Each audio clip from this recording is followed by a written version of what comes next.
Hello hi friends, Bigg Boss journey ఇప్పుడే మొదలైంది. ఈరోజు ప్రోమో అయితే అదిరిపోయింది. ఈ ప్రోమో చూస్తే ఎవరికైనా కానీ గూస్ బంప్స్ అలానే ఉంటుంది. ఎందుకంటే అవినాష్ స్టార్టింగ్, తర్వాత గౌతమ్ కృష్ణది వస్తుంది.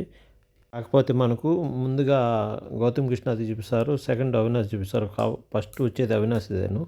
బిగ్ బాస్ ఫస్ట్ గౌతమ్కు మీరు లక్ష్యాన్ని ఛేదించేందుకు మీకున్న ఏకాగ్రతకు ఇంట్లో ఉన్న బలమైన కంటెస్ట్ కూడా ఆలోచనలో పడ్డారు. ఎందుకంటే నబీల్ అండ్ నిఖిల్ వీళ్ళు స్ట్రాంగ్ కంటెస్టెంట్ కాబట్టి వీళ్ళు నువ్వు వచ్చినాక భయపడ్డారని అర్థం. నిఖిల్ అయితే భయపడలేదు, నబీల్ మిగతా వాళ్ళందరూ కూడా స్ట్రాంగ్ కంటెస్టెంట్ అయిన గౌతమ్ చూసి ఆలోచనలో పడ్డారు. అది మాత్రం 100% కరెక్ట్. మీరేమనుకుంటారు కామెంట్ చేయండి. ఒక్కోసారి కూడా నిఖిల్ మీద ఎక్కువ గేమ్లో గెలిచాడు గౌతమ్. నిఖిల్ కూడా ఆలోచన పడ్డాడు. అవినాష్, మీరు ఆ నవ్వుని పంచేవారు అందరికన్నా ఐశ్వర్యవంతులు ఉంటాడు బిగ్ బాస్. అది మాత్రం అయితే హైలైట్ అనుకో.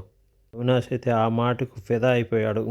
ఇంకా చాలు సార్ బిగ్ బాస్, ఇంకా చాలు, ఈ మాటే జన్మలు రుణపడి ఉంటాను అని అంటాడు. ప్రతి ఒక్కరికి చెప్తున్నాను, అమ్మా నాన్నల కోసం బతకండి, అమ్మా నాన్నల మాట వినండి.